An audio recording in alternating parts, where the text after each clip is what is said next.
Les réformes protestantes, elles sont généralement ramenées à deux grandes figures, la figure de l'allemand Luther et d'autre part du français passé en Suisse, Jean Calvin. Il y a eu bien d'autres réformateurs. Cette révolution véritablement qu'est la réforme protestante est avant tout une révolution dans la manière de concevoir la façon dont l'homme fait son salut, puisque finalement, dans l'économie du salut protestant, le sacrifice du Christ sur la croix suffit à racheter les hommes.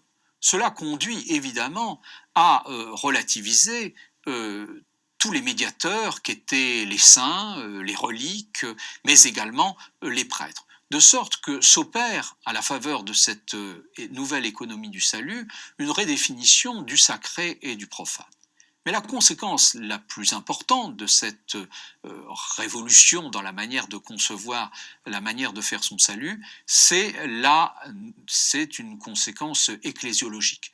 Puisque finalement, si le sacrifice du Christ suffit, il n'y a plus besoin de sacrifice de la messe, il n'y a plus besoin d'homme du sacré, et par conséquent, Luther proclame le sacerdoce universel.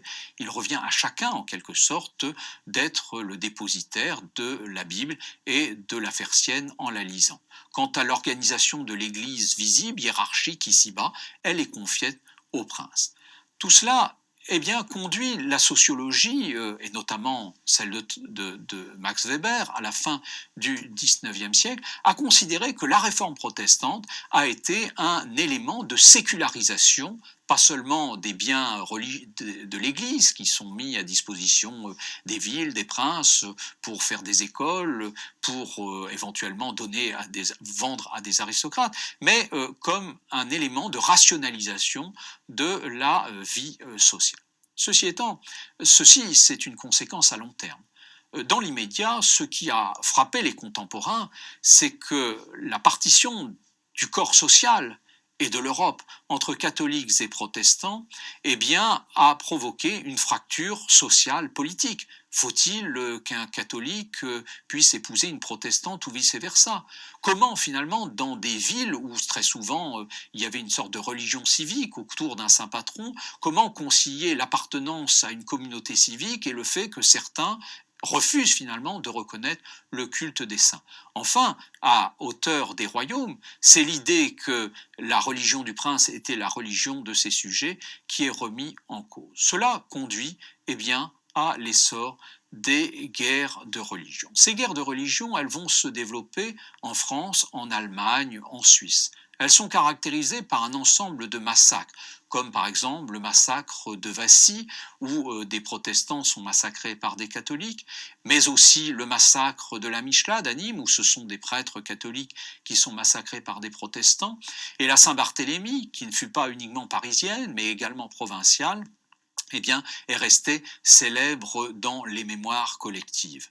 Il y a eu aussi des assassinats de rois, comme par exemple le régicide d'Henri III, accusé d'être trop tolérant à l'égard des protestants par un moine, Jacques Clément. Pour sortir de ces guerres de religion, ont été mises en place des paix de religion, que ce soit en Suisse, à Cappel, en Allemagne, à Augsbourg, aux Pays-Bas en 1579, et l'édit de Nantes, qui est resté célèbre en France, a été précédé de très nombreux édits de pacification que vous avez ici à l'écran. Ces paix de religion, elles vont perdurer au-delà de l'édit de Nantes, en Europe, jusqu'à cette grande paix de religion qui est à Münster, ce qu'on appelle les traités de Westphalie dans les années 1648. Quel est le principe finalement de cette pacification religieuse? C'est de rappeler qu'il y a une distinction entre la foi religieuse et l'obéissance au prince. On est en même temps chrétien et en même temps on est sujet du roi, et il faut donc, tout en conservant sa foi, obéir à la loi. Comme dira Montaigne, il faut obéir aux lois, non parce qu'elles sont justes, mais parce qu'elles sont les lois.